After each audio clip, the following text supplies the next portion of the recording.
Thank you, Paige, and thanks all of you for spending this glorious spring afternoon with me here in a dark auditorium. But the paintings will bring us all the good cheer and vibrant color that we need. In February 1888, Vincent van Gogh left Paris, where he had been living for the previous 2 years with his younger brother, Theo, and he took the train south. He disembarked in Arles, where he ended up staying for 15 months. During those 15 months, he made about 200 paintings. My talk today focuses on a small subset that was of great importance to him, and which is the focus of our special exhibition in the Gund Gallery. Today's topic centers on the portraits of the Roulin family. Within Van Gogh's life and career, his ways of seeing and connecting, but also within the art world of his time. When he arrived in Arles in February of 1888, he was in his mid-30s and had abandoned several professions, including working as an art dealer, working for a bookseller, and working as a preacher and as a teacher. I mention those so specifically because they're all lines of work that have to do with sharing ideas and connecting with others.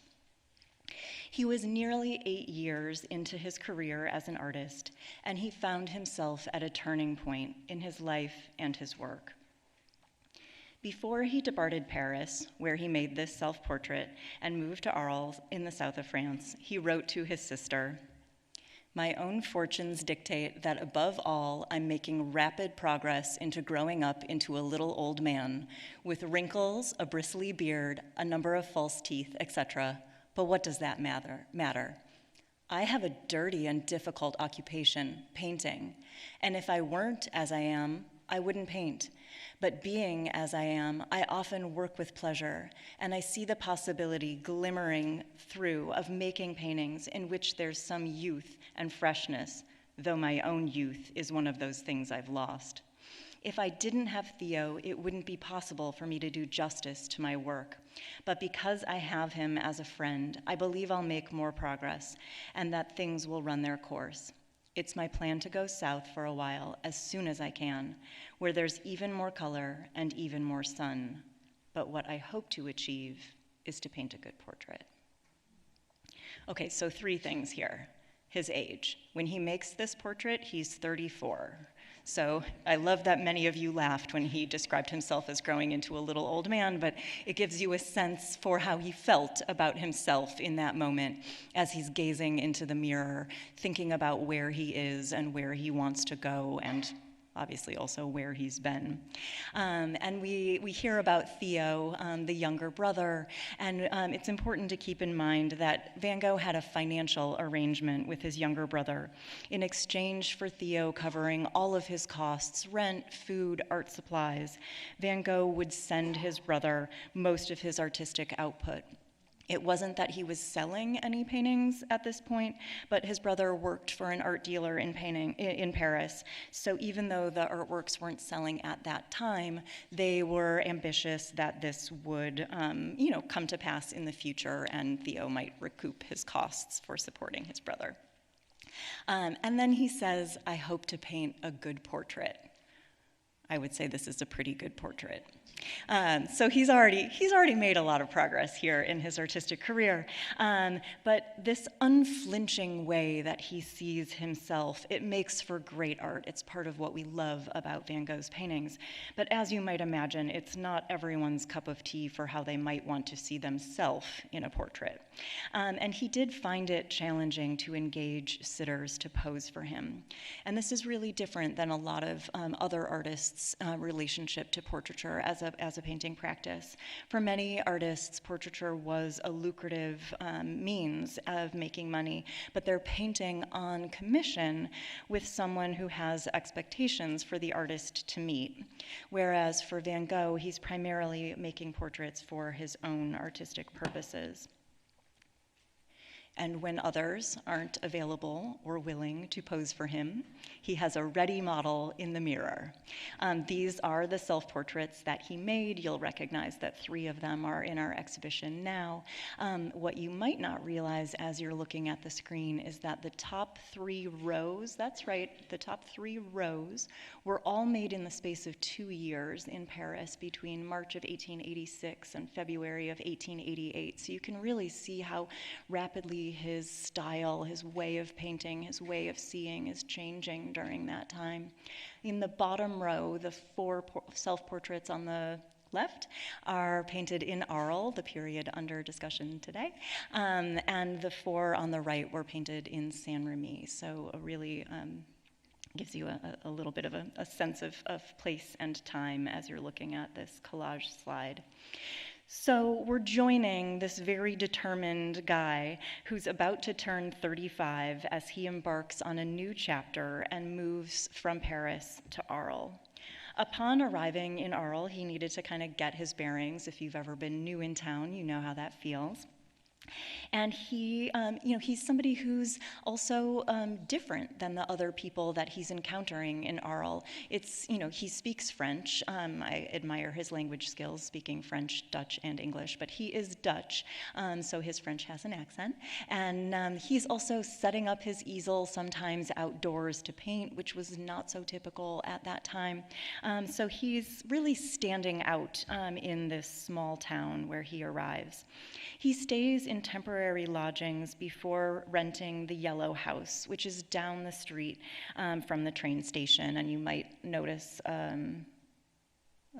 train arriving in the side of the picture here. And this one's the Yellow House with the green doors and green shutter. He rented the Yellow House in May of 1888, using the front room right here as his studio. And his bedroom, the one upstairs with the shutters closed, he didn't stay there until September of 1888 because the house was unfurnished, and so he needed to move to a place of having funds to buy bedroom furniture, which is no small undertaking in 1888 or now, and keeping in mind that he needed to ask his brother for those funds. But he does use the ground floor as his studio. And next door is a grocery store, and then further to the left, that pink building, a restaurant. So he's got a lot of good things kind of right at his fingertips. And as he's setting up the Yellow House, he writes to his brother, "I dare say people here would jump at portraits, but before daring to take the risk of throwing myself into that, I want my nervous system to calm down first, and then I want to be settled in such a way that I can receive people at the studio." So I love thinking about him, renting the Yellow House and getting it all set, and he's already thinking about it as a place to make portraits. He's really ambitious about portraiture. He's thinking about the Yellow House as a long-term place to live, to work, and to welcome guests. He's quite proud of his new home, and he also writes about how he hopes to decorate it. So here's what he's thinking about the studio. He says, "And the studio, red floor tiles, the white walls and ceiling, rustic chairs, a pale wooden table, with, I hope, portraits as decoration. Now I'm going to ask you," he's writing to his brother, "to send me some Daumier lithographs." Daumier is a name that'll come back. Daumier lithographs for the studio and some Japanese prints. I really want to make of it an artist's house. Not precious, on the contrary, nothing precious, but everything from the chair to the painting having character. He painted all of the portraits of the Roulin family in that studio, which had white walls, and that is fun to keep in mind when you see where he goes with the portraits. The Yellow House no longer exists in Arles. It was damaged in an airstrike in 1944 and subsequently demolished, but we know a lot about what the exterior of it looked like, at any rate, courtesy of this wonderful painting that Van Gogh made, and there are vintage postcards like the one you see on the screen, and what we know about the interior comes from his letters, and that there is a blueprint in the archive of the Van Gogh Museum, which is also on the screen now. We may think of Vincent van Gogh as a great painter of still life, we're thinking about sunflowers, or a great painter of landscape, thinking about Starry Night, for example. But he was deeply, deeply interested in portraiture and thought of it as a direction in the visual arts that had great potential. When he was in Paris, he was very plugged into the contemporary art scene, and he felt like a new direction in landscape painting had already been achieved by someone named Claude Monet, which is fun for us at the MFA since we always have a little bit of a Monet exhibition going on in 252 upstairs. And so he thought portraiture still had room for modernization in a way that landscape had already sort of had its moment. And I love this, this little passage that I have on the screen now in which he says, "I prefer to wait for the generation to come, which will do in portraits what Claude Monet is doing in landscape, the rich, bold landscape. So here's to, not us, but the generation to come." So he's underestimated what he's achieved already, what he's about to achieve, but he really saw portraiture as an avenue with a lot of potential. So here is the first portrait that he paints of postman Joseph Roulin, who was 47 years old and sorted mail at the railway station in Arles. I love this painting because I've gotten to spend the last 10 years getting to know it quite well here at the MFA, and also because it has this wonderful sense of warmth and immediacy.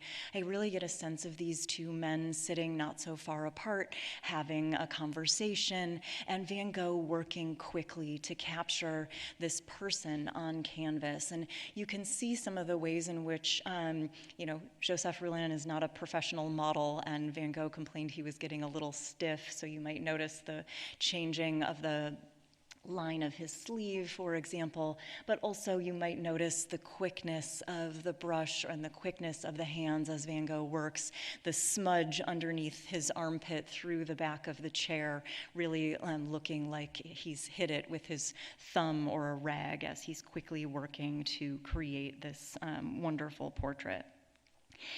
The two men had actually lived on the same street when Van Gogh was first arrived in Arles. For the first months he was staying in a hotel. But Van Gogh never mentions Joseph Roulin in letters at that time. The first time he mentions him in a letter is at the end of July of 1888. And by that point, he's living near the Yellow House, and Roulin is living near the train station. But we know that they both frequented a cafe near the station, and so they likely met there. And I can imagine an artist who's interested in portraiture seeing this guy with these wonderful rosy apple cheeks, this great sort of forked beard, and this very fetching uniform, and thinking, gosh, I'd really like to paint that guy's portrait. I can sort of see how it might play out. So when it happens that he asks Joseph Roulin to pose for him, he makes this portrait, which he describes to his sister. "I'm now working on the portrait of a postman in his dark blue uniform with yellow. A head something like that of Socrates, almost no nose, a high forehead, bald pate, small gray eyes, high color, full cheeks, a big beard, salt and pepper, big ears. The man reasons very well and knows many things. His wife gave birth today, and so he's really in a fine feather and glowing with satisfaction. I hope I'll also get to paint the baby born today." So he's approaching this project with ambition. He's making a portrait of Joseph Roulin, but already, talking to him about his family and thinking, maybe I'll get to paint the baby who's been born today as well. If you're asking yourself, why is Joseph Roulin posing for a portrait and not home with his new baby? I asked myself the same question. And it turns out the new baby was not at home. Joseph Roulin and his wife, Augustine, were from a place called Lambesc, a little ways away from Arles, and Augustine wanted to go to her mom and dad's house to deliver the third child and to be able to have time and space to recuperate after the birth. And Joseph couldn't get away from work. It's a relatable story.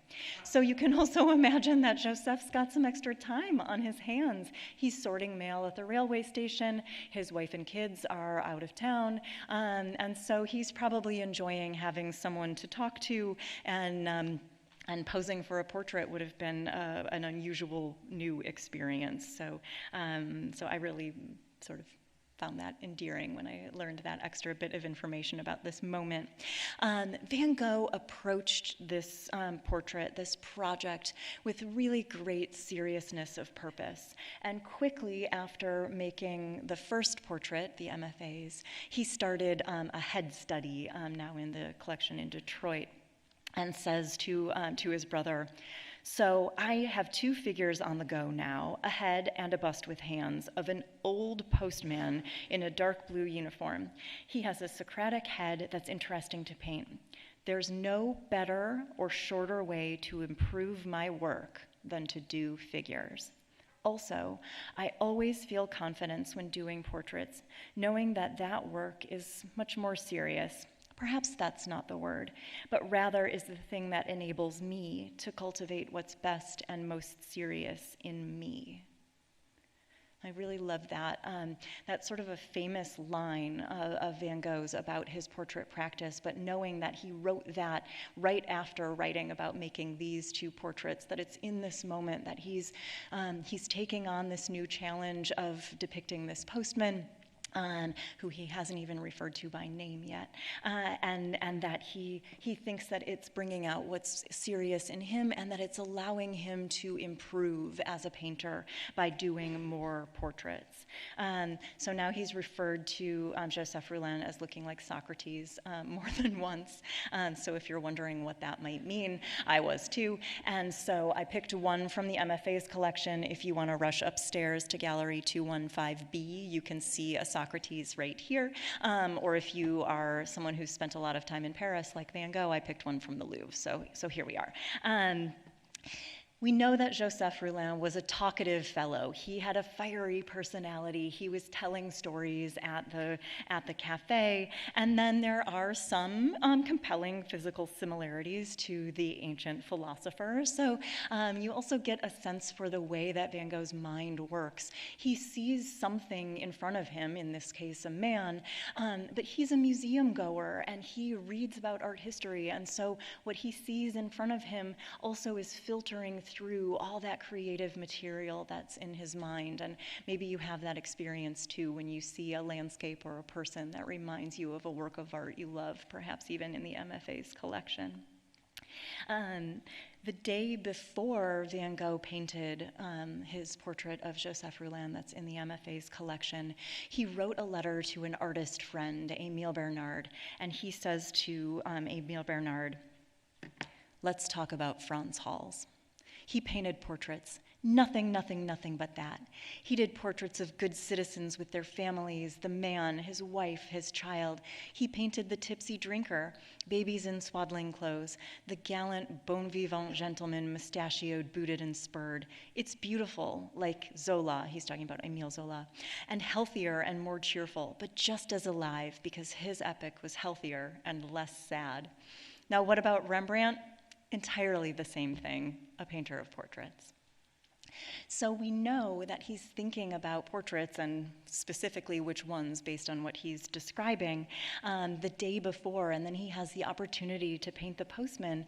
And I think we can see some of the ways in which he's taking examples of portraits that he knows and loves from museums he's visited, the Rijksmuseum in Amsterdam, the Royal Museums in Brussels, and remembering those as he's seeing Joseph Roulin sit before him, and trying to find a bit of that jovial quality, a bit of that casual pose, a bit of that bravura brushwork in the Frans Hals paintings, which are in the exhibition, so you can really look at their brushwork and enjoy them.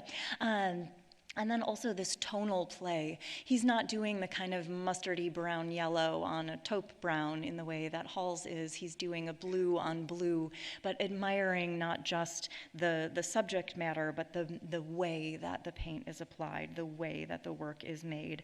And Van Gogh was truly enamored of Frans Hals. He refers to him time and again in his letters, but probably with the most intensity during this time that he's working on his portraits of the Roulin family.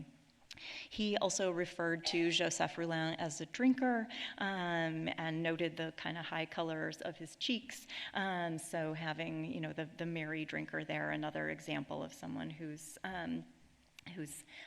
full of vim and vigor, shall we say.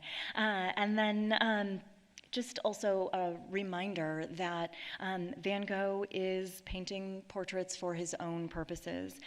He's not collecting a commission for making the portrait. In fact, he is compensating Joseph Roulin for his time. And what I love is that it is not an exchange of cash. He's buying Joseph Roulin food and drinks at the cafe. So it's more time to spend together, getting to know one another, socializing, enjoying life. And I think that's a pretty beautiful, beautiful thing. He spent so much money on food and drink at the cafe, socializing with Joseph Roulin, that he couldn't cover his August rent.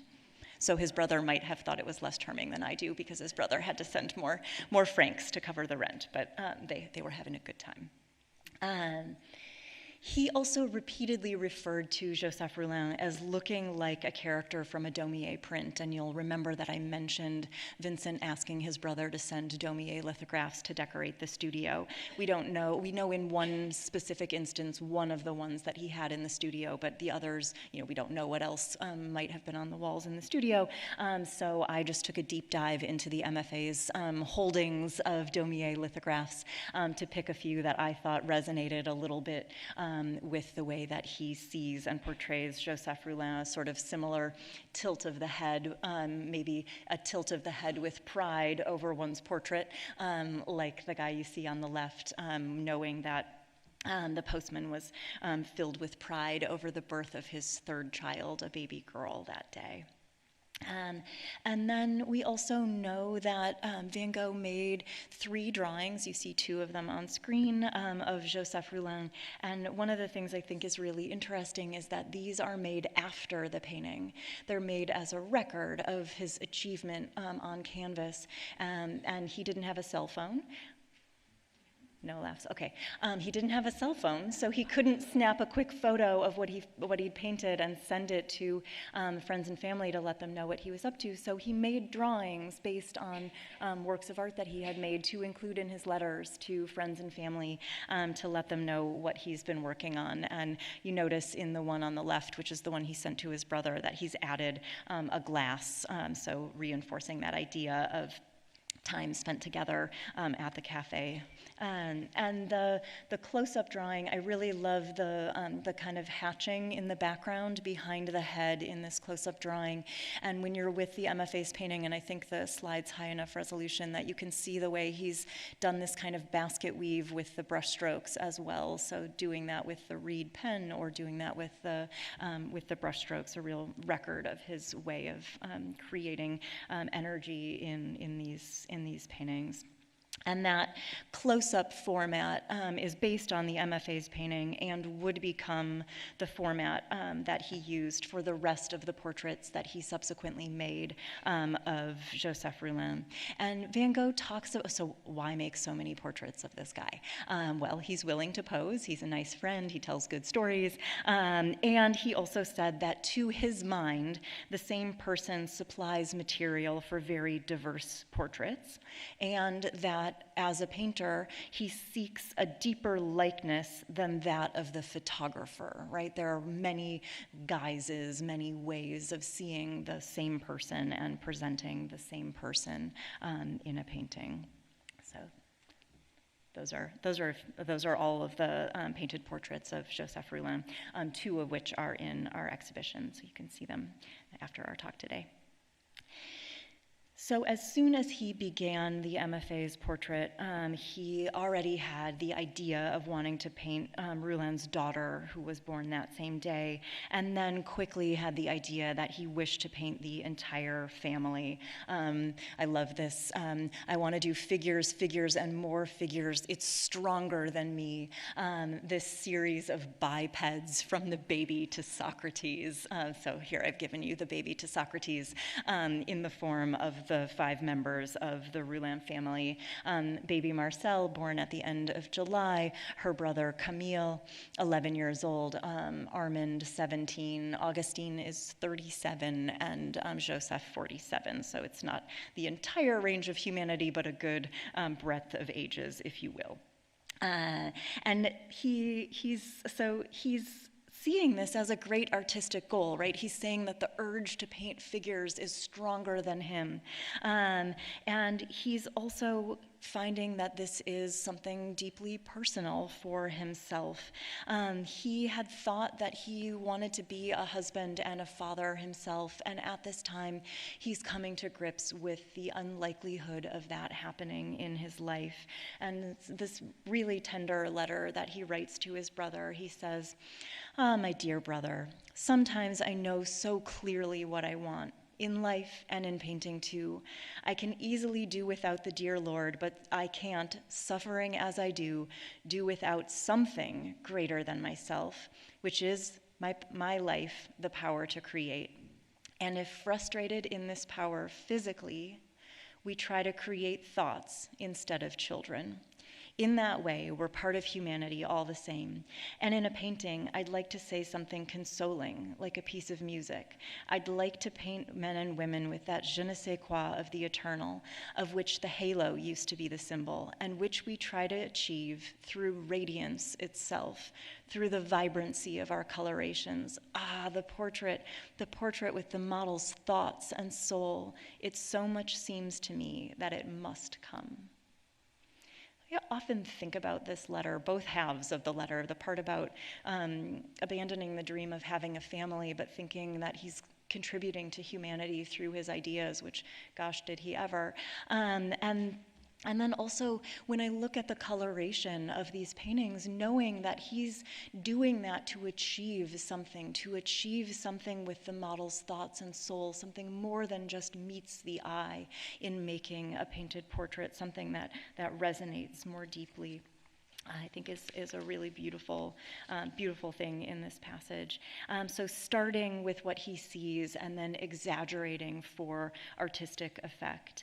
And he took great pride in achieving this extended family portrait, if you will, ultimately making a few portraits of each member of the Roulin family, but only ever showing mother and child together on the same canvas. So we never get the sort of family portrait that you might be thinking in terms of all members of the family being in the same composition together.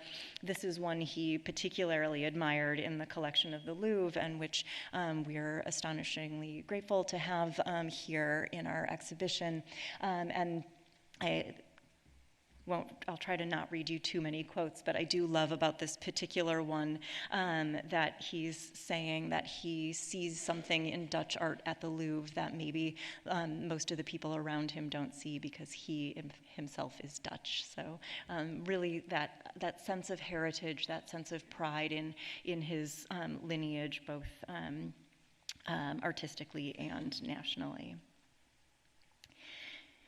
Just as a reminder, this is the only sort of group portrait that he makes. It's the potato eaters in the collection of the Van Gogh Museum in Amsterdam.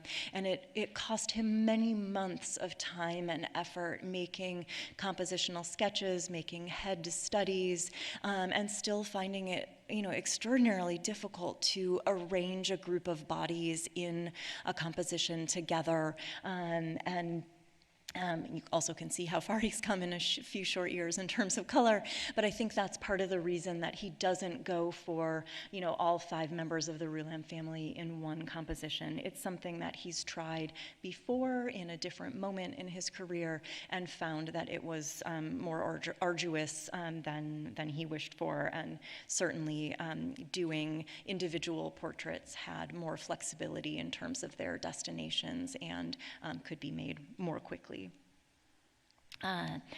So he takes this different approach in family portraiture and makes this kind of extended family portrait, portraying them each individually.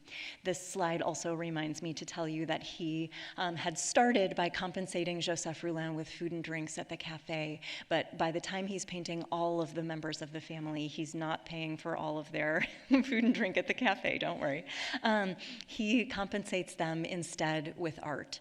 And so they owned one portrait of each of the 5 members of the family, and you are looking at those examples on the screen right now. 2 of them, the Camille and Marcel, are in our exhibition. So these are the portraits that the Roulins owned and lived with. I'll tell you a little bit more about that in a minute, themselves. In total, he painted them 23 times, and the 3 drawings I mentioned earlier. And this is something incredibly unusual in the history of European art, with which Van Gogh was very familiar. To paint over and over again, modest folks, a modest family that's not your own is extremely unusual. Typically, that kind of sustained campaign of portraiture would be reserved for folks in the highest levels of society, think royalty, for example. But he really saw so much interest and value in modest people, in peasants, in working class people, in the everyday folks around him, and again, that idea that the same individual can supply material for very diverse portraits. The other great thing about making repetitions for him is that you might only need the sitter to pose for you one time, because then the portrait can pose for you the second time to make a repetition, and that gave him the possibility of refining and re-examining works of art that he liked by making what he called repetitions of them. And then he could use them as decorations for the Yellow House and send them to his friends and family. That also broadened the distribution by which his portraits could be seen by others. And he wrote about this, what I'm most passionate about, much, much more than all the rest in my profession, is the portrait, the modern portrait. I would like to do portraits which would look like apparitions to people a century later. That's us. So I don't try to do it by photographic resemblance, but by our passionate expressions, using as a means of expression and intensification of the character our science and modern taste for color.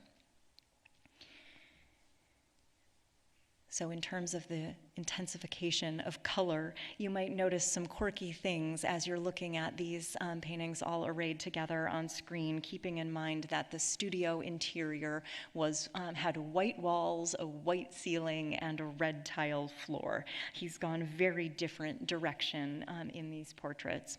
You'll notice many of them have these wonderful kind of canary yellow backgrounds, and he was extremely proud of having had gas lighting installed in the studio of the Yellow House so that he could work when it was bad weather outside, or he could work in the evening. And he wrote, "In the evening, especially with the gas light, I like the look of the studio very much. And I believe that in the evening we'll bring neighbors and friends here, and that in the evening we'll work as in the daytime, chatting as we do, portraits of people lit by gaslight. That always seems to me a thing to do." So seeing these with their warm, glowing yellow backgrounds maybe evokes some of the intimacy and the coziness of being in the studio when it's bad weather or it's, everything's kind of closed up, maybe it's evening, that kind of warmth and proximity of people. You might notice in some of them, the portrait of Joseph, for example, a greater degree of angularity, that kind of abstraction of the artificial light in the evening in the studio context. I also just point out to you some fun things to look for in the exhibition. If you look closely around the figures in this particular painting of baby Marcel and Augustine, you might notice that the background was originally a color much more like the color in the background of the MFA's portrait of Joseph, and then he's changed it to be this kind of more ethereal and moody yellow background. So it's fun to sort of imagine, or if you're great at Photoshop, you could try it on your computer. I'm not. But imagine the backgrounds being different colors. And then that idea of repetition that I mentioned before, we have two of the portraits of Camille in the exhibition that look very similar to one another. The one on the left he gave to the family, the one on the right is the repetition. And you notice in the repetition that he's changed the way he's applied the brush strokes. So they're the same size, the same composition, but a few things have changed. And I always think about that quote that I read a moment ago about the color giving you that sense of the halo, of what a halo used to do when I see that yellow radiating behind the head of Camille. Van Gogh kept the portrait, the repetition, for about 6 months and then sent it onward to his brother. So thinking about it, maybe living in his studio in the Yellow House and then going onward to his brother where it could be seen by other artists, by art critics, by potential buyers, all those kinds of things. And then the third portrait of Camille that's in our exhibition is this one of Camille as schoolboy. And Van Gogh was really interested in this idea that a portrait could be a specific individual, but also maybe an embodiment of a type in a place and time. So Camille is himself and also is a schoolboy. And if you're thinking, gosh, I'm not sure I would have recognized that as the same person in both of them, keeping in mind that he starts with what he sees and then is open to exaggeration, and he's not working on commission needing to make these people happy. He's mostly making these portraits for his own purposes. And he writes about his own practice, "I can't work without a model. I'm not saying that I don't flatly turn my back on reality to turn a study into a painting, by arranging the color, by enlarging, by simplifying, but I have such a fear of separating myself from what's possible and what's right as far as form is concerned. I'm still living off the real world. I exaggerate. I sometimes make changes to the subject, but still, I don't invent the whole of a painting. On the contrary, I find it ready-made, but yet to be untangled in the real world." So a sense of how he sees things around him. Another profound source of inspiration for Van Gogh was Japanese prints. Was part of why I read about how he read the quote about how he wanted to decorate the interior of the Yellow House. He and his brother were great collectors of ukiyo-e prints, and he asked his brother to send some to the Yellow House. And so I think you can get a sense for some of the sources, sparks of inspiration that might be informing the way that he's choosing to make the backgrounds and amp up the color and the feeling in his compositions. So I give you a whole host of examples. And here's a self-portrait, again, with that kind of halo effect in the color behind him, and that kind of strong green background he uses for himself and for the Roulin children, and that we also see in ukiyo-e prints that he so admired. And he's deeply interested in, self-evaluation. He describes himself as looking like a monk in this self-portrait. So describing Joseph Roulin as looking like Socrates, himself as looking like a monk. He's seeing the individual and something more than the individual. You'll also know that Van Gogh dreamt of community in terms of a shared studio, and that he hoped that the Yellow House would be a place where artists could join together and work as family, as brothers, and as companions. And he realized that aim from late October to late December of 1888, when the artist Paul Gauguin shared his Yellow House. And sharing a house, and especially sharing a house in the cold winter months when daylight is short, also means sharing that small studio space. And sharing a studio indeed also meant sharing models. So we can see on the left representations of 3 of the Roulin family members by Paul Gauguin, and on the right, those same people as depicted by Vincent van Gogh, giving even, again, a greater sense for the individual vision, the individual artistic license that they're taking as they look at the same person before them. I wish I could tell you which Augustine was on the easel while Gauguin was making his one painting of her. We don't know which particular thing Van Gogh would have been working on at the same time, but also a reminder that in the amount of time it took Van Gogh to make a full-scale painting, Gauguin would make a drawing of roughly the same size. They worked at very different rates. So perhaps all of these Augustines cycled through Van Gogh's easel at that time. And indeed, this is in chronological order, the portraits he made of the Roulin family. It's also a spread in the catalog, so if you love it, it exists there too. But the middle 2 rows were all made during the time that he was sharing the studio with Paul Gauguin, and at least one of the portraits of Augustine Roulin as La Berceuse on the bottom row was begun during the time that he was sharing the studio. So more than half of his portraits of the Roulin family were painted during Gauguin's stay.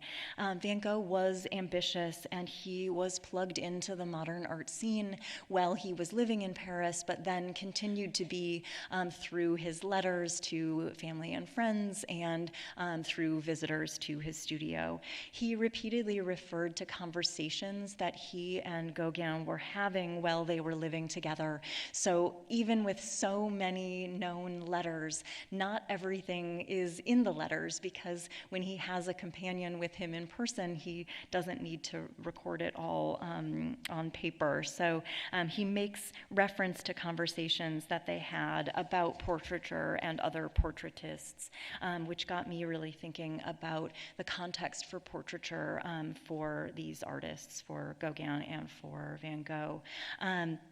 Portraiture was a focal point for artists and for art critics in the second half of the 19th century in Van Gogh's generation.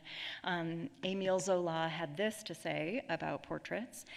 Portraits rise like a tide every year. We can't protest loudly enough against the junk portraits that appear every year at the Salon.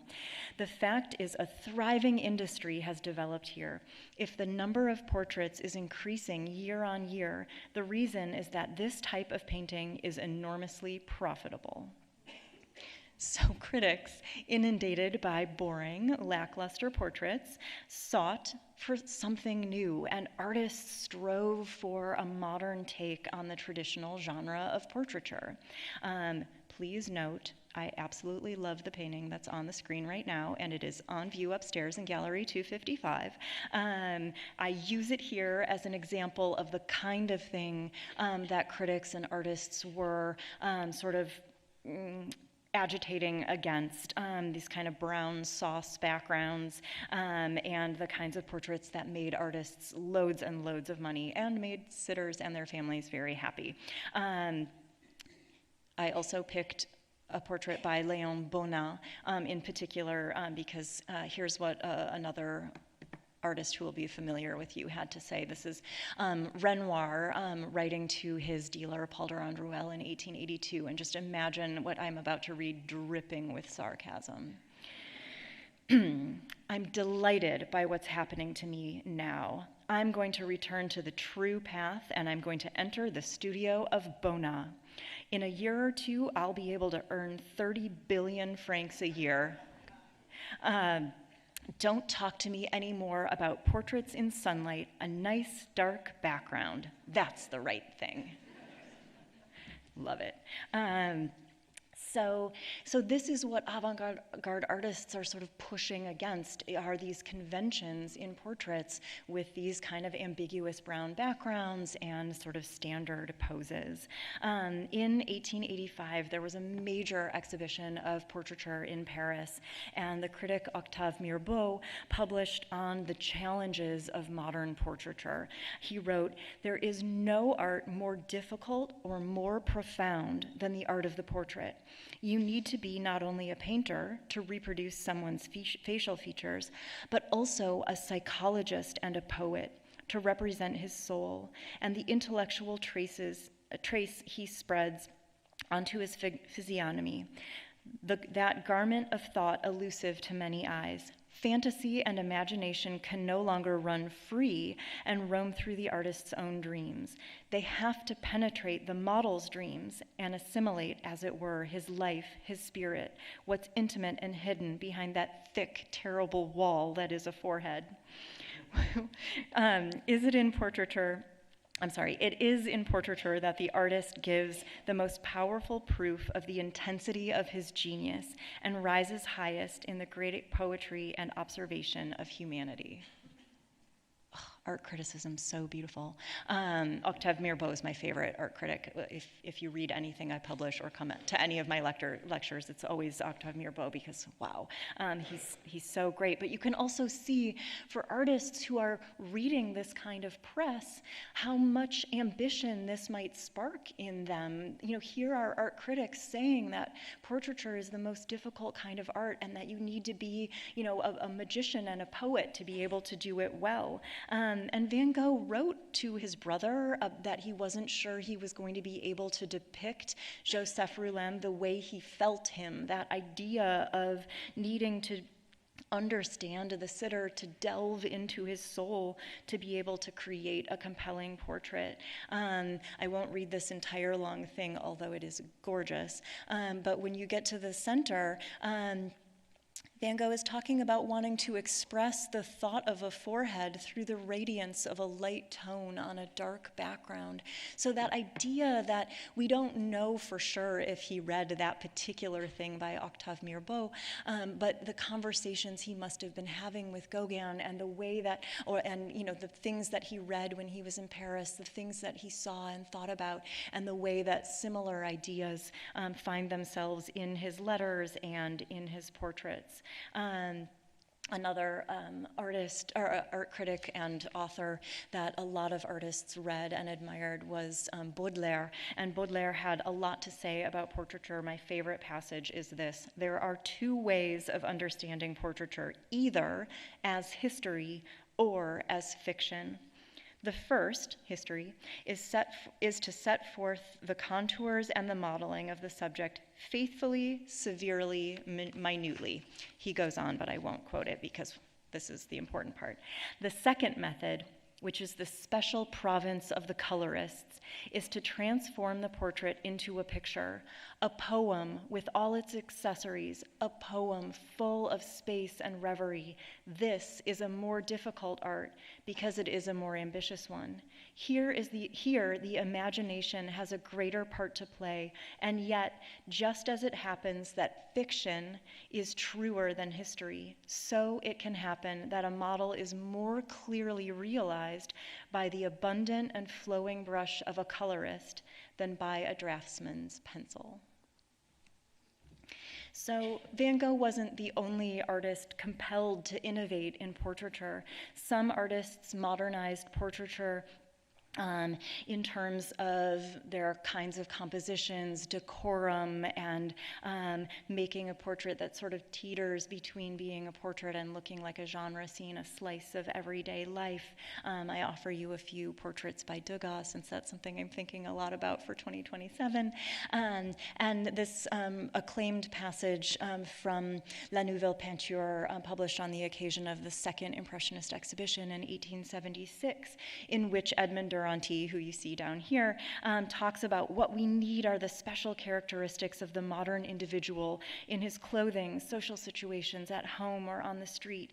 It is the study of the relationship of a man to his home or the particular influence of his profession on him, as reflected in the gestures he makes, the observation of all aspects of the environment in which he evolves and develops. And we think actually Degas and Duranty were talking to one another as Duranty is writing this, and that it's really about Degas as he's writing about what portraiture can do.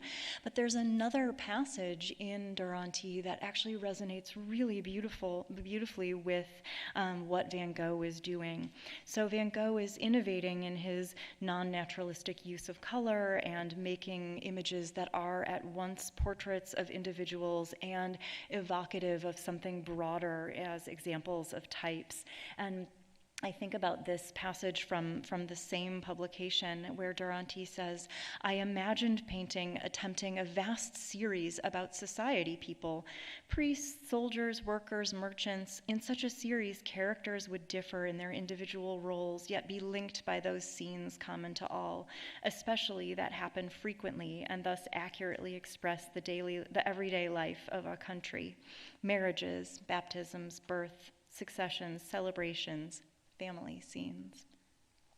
So Van Gogh's portraits that he made in Arles were at once portraits of individuals, but also embodiments of type, himself as Vincent, but also looking like a monk, Joseph as himself and also a civil servant, Madame Roulin, Augustine as the all-consoling mother, Camille as the schoolboy, all of these kinds of ways of looking. And this was something that was desired in art criticism of his time, and also something that he admired when he looked at 17th century Dutch portraits.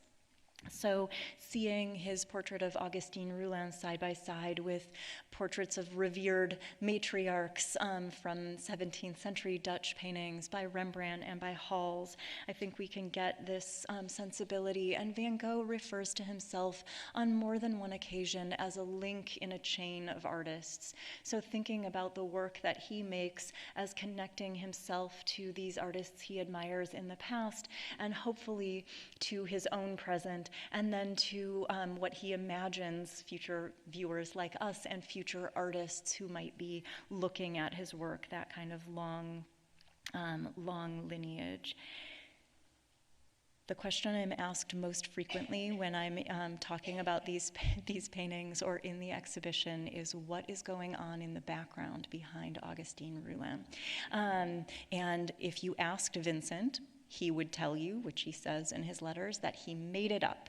He invented that floral pattern background behind her.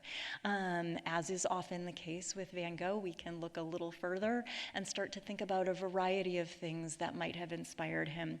This is a photographic portrait, keeping in mind that portrait photographs in this time would have been small and black and white, but hopefully you can notice that there's a fabric hanging behind her, and so I brought you some Provençal fabrics that might have been informing his thinking as he's making this wonderful pattern behind Augustine, and then portraits by friends of his, Paul Gauguin and Émile Bernard, with floral backgrounds, and then of course ukiyo-e prints with their bold floral backgrounds. So I think often with Van Gogh, it's what meets the eye, and then there are so many other sparks firing in his creative imagination that come together in a composition that's so much more than what he saw before him in the studio on any given day. He also described the portrait of Augustine Roulin as looking like a cheap chromolithograph from a penny bazaar. I wouldn't have said it, but he did, so here we are, cheap chromolithograph from a penny bazaar.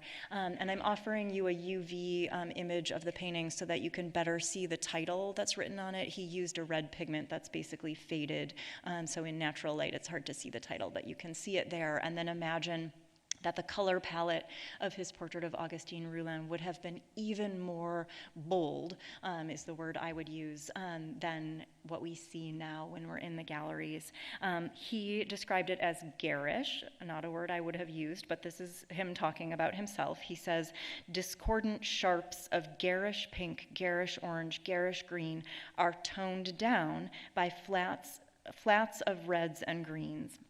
And then he considered the audience for his works of art, and he says, it's very true that common people who buy themselves chromolithographs, are vaguely in the right and perhaps more sincere than certain men about town who go to the salon. So he's thinking about making works of art that can resonate not just for the kind of folks who are buying a portrait by Bonnat with one of those brown sauce backgrounds, for example, but people who might be buying, these little cheap chromolithographic trading cards, this comic alphabet with its loopy script and its kind of caricatural figures and bold, garish colors might make his portraits that share some of those features feel more resonant and more familiar to common people who maybe aren't museum goers, who maybe are more comfortable with something that reminds them of chromolithographs. And we know that Van Gogh found that sort of sincere, naive audience for his portraits thanks to one of the letters that Joseph Roulin wrote to him.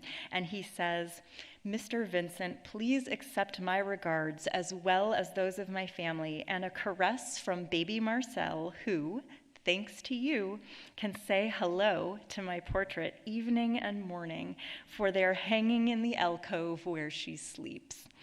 She rests in peace under the benevolent gaze of both my wife and myself, right? So super cute to think that the portraits were in the kids' room and that she's waving to them and enjoying them so much, knowing that he hoped for that kind of sincere and naive reception of his pictures. He painted the Augustine Roulin as La Berceuse 5 times. He had started I'll let him speak for himself. He was extraordinarily proud of this particular composition, and he had one of them on the easel in late December of 1888 when he, after a heated dispute with Paul Gauguin, cut his ear and needed to go to the hospital for acute care to the wound and also for attention to his mental health. And when he returned from the hospital about a month later, in January of 1889, he finished that first composition of Augustine Roulin as La Berceuse, and then quickly made 2 more, and then invited Joseph and Augustine Roulin to come over and pick the one they liked best to take home with them.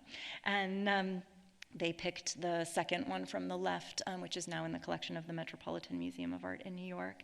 And Van Gogh wrote to Gauguin, today I made a fresh start on the canvas I had painted of Madame Roulin, the one which remained in a vague state as regards the hands because of my accident. As an arrangement of colors, the reds moving through pure oranges, intensifying even more in the flesh tones up to the chromes, passing through pinks and marrying with olive and Veronese greens. As an impressionist arrangement of colors, I've never devised anything better. So he was really proud of it. He made multiples of it, and ultimately he gave one to the sitter herself, and then he gave one to Paul Gauguin, and he gave another to his artist friend Émile Bernard, who I've mentioned a bunch of times, as tokens of friendship, he said.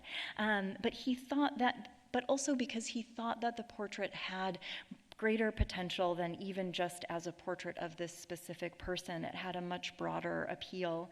And in the exhibition, you'll see it next to this print, and you might notice that this figure in the print, St. Anne, is holding a rope that attaches to a cradle. And then you'll start to understand that this is not rosary beads, but a rope attached to a cradle to rock baby Marcel, right? I mean, it's functional. She has a 4-month-old at home. But also in a broader sense, he talked about that he would love to see this painting of a woman rocking a cradle, hung in the hull of a ship. He said, "I believe that if one placed this canvas just as it is in a boat," we're not going to do this, but you could, there would be some who would feel the lullaby in it. And the word la berceuse means both lullaby and cradle rocker. My dear friend, to make of painting what the music of Berlioz and Wagner has been before us, and consolatory art for distressed hearts, there are as yet only a few who feel it as you and I do.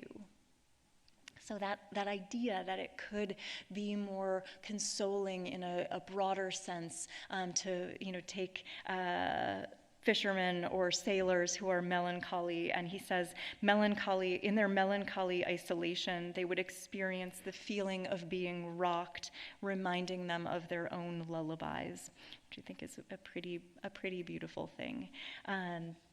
In the exhibition, you'll see the MFA's version is the one that he gave to Emile Bernard. The other one in the exhibition comes from the Art Institute of Chicago and is the one that he gave to Paul Gauguin. To the best of my knowledge, no one's ever hung one inside the hull of a ship. And then it hangs alongside other works that include her features. She really sparked his imagination. So beyond just portraits, he included her in a dance hall scene and gave her features to the sister of Lazarus in a composition that he made after the raising of Lazarus by Rembrandt. But I'll let you see more about that in the exhibition. So coming to the closing of our time together, I just want to say a few things about the place of his portraits in his legacy. So Van Gogh sent his paintings, including the Roulin portraits, to Theo in Paris, where they were seen and appreciated in the artist's own lifetime.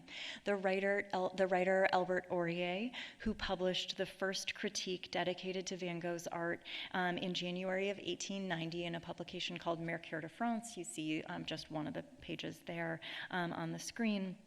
He believed that Van Gogh, and I quote, conceived and consistently nurtured the notion of creating a new, very simple, almost childlike painting, destined to move the most humble, unsophisticated people and to be understood by the most naive and innocent minds.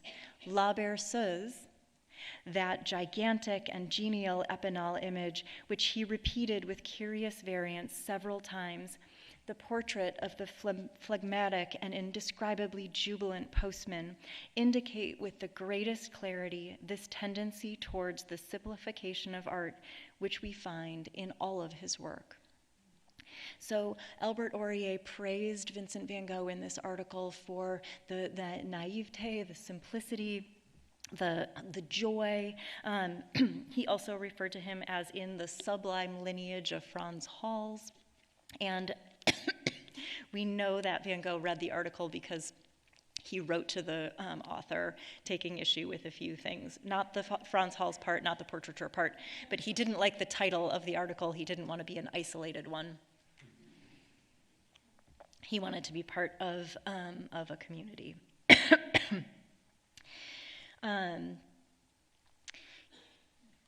The following year, and this is now shortly after Van Gogh's death, his artist friend Emile Bernard published a very moving tribute to him in 1891, which you see on the screen, and organized a small exhibition of his friend's art in Paris, including the MFA's portrait of La Berceuse in 1892.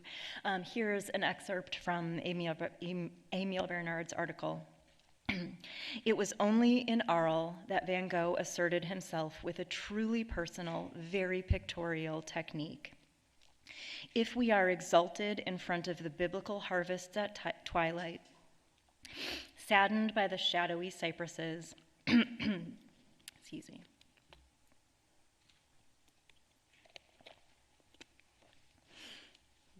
if we dream under these groves of flowers, and after these successive emotions, one reads in the eyes of his portraits the confession of a sad or shameful, good or sinister existence, then we'll be on our way to understanding Vincent and admiring him.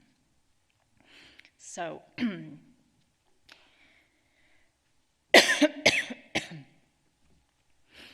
hope you've gotten a sense for how important these portraits were to Van Gogh, but also to his legacy and to the art world of his own time.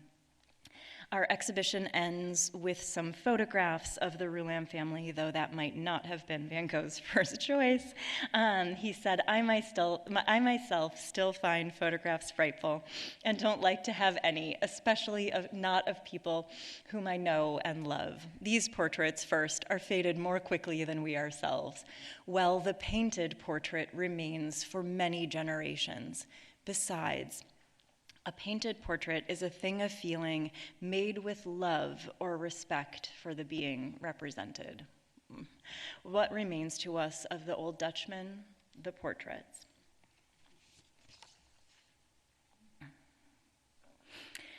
They were painted with love and received with admiration. Van Gogh's Roulin portraits convey that intensity of and depth of feeling, something more than meets the eye, so desired by the artist and by art critics of his time.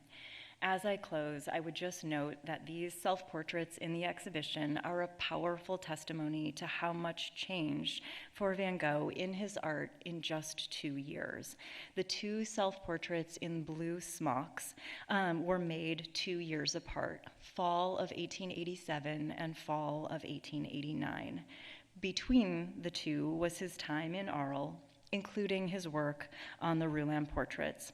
He had made great strides toward that goal that I quoted earlier, to do portraits which would look like apparitions to people a century later by our passionate expressions, intensification of character, and modern taste for color. Van Gogh remained deeply committed to portraiture to the end and knew that these likenesses would outlast us all. They connect him to his own time, to the past, and to the future. Thank you.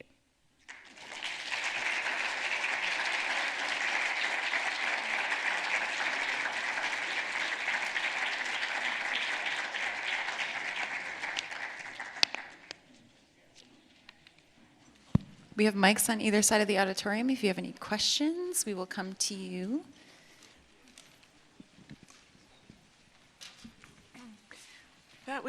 Can you hear me? That was terrific. Thank you so much.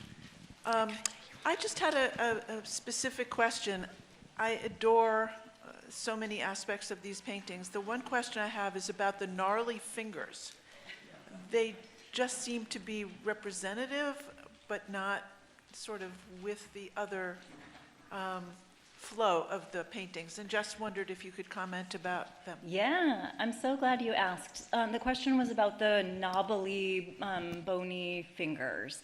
And if you remember back the potato eaters that I showed, that multi-figure painting from 1885, they're knobbly fingers there too. And he, at that point, talks about those hands as working hands, hands that have picked the potatoes that they're going to eat. And so that's one of the things I think about, you know, we're looking at Joseph Roulin, and those are working hands. Those are hands that sort the mail at the railway station.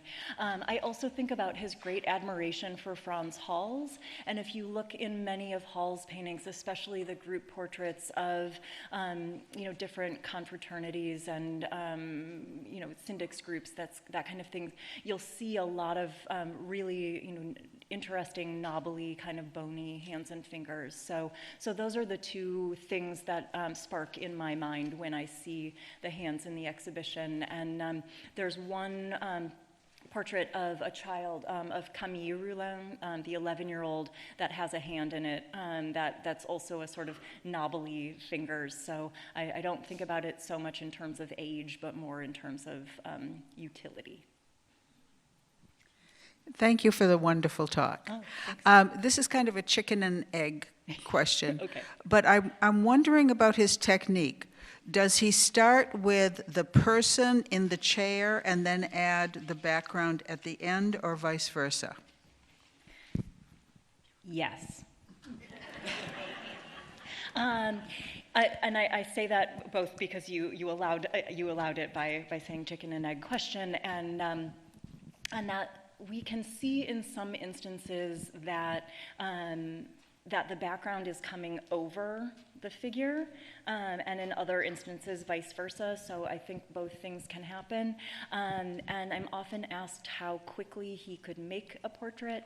And one of the things that we did, both with our own portraits, but also in traveling around a lot, other institutions would allow us, and when I say us, I mean myself and my co-curator, Ninka Becker from the Van Gogh Museum, to see their portraits unframed and out from behind their glass under the microscope in the studio, and you would be able to see sometimes evidence that he'd painted wet into wet, so in one sitting, but in the same painting elsewhere you'd see something that was wet over dry, so you'd know that there was a duration between the making of the marks and a chance for revisioning in his imagination. You also find sometimes, like in the postman's beard even, that he seems to have painted the jacket and then the beard and then the jacket again. Not in ours so much, but in one of the other ones, that he's kind of reshaping the beard with the blue of the jacket. So there is a lot of playfulness. I know you asked about background, but there's a lot of playfulness of the order in which things were painted and then potentially retouched, more so than it makes for a quick answer, but hopefully makes for a more interesting answer. Yeah, you're welcome. Hi, thank you so much for the lovely lecture. I feel like the letters really added a lot of details, to what we know about his life. And can you just tell us a little bit about how the letters are collected and where they are at this point? Yeah, the bulk. Well, I should start by saying there is a website called vangoghletters.org. And it is the online manifestation of a multi-volume publication of all of the extant Van Gogh letters. And the editor of that thing, both the published version and the online version, is my co-curator, Ninka Becker, at the Van Gogh Museum in Amsterdam. So I can very much vouch for its accuracy and excellence.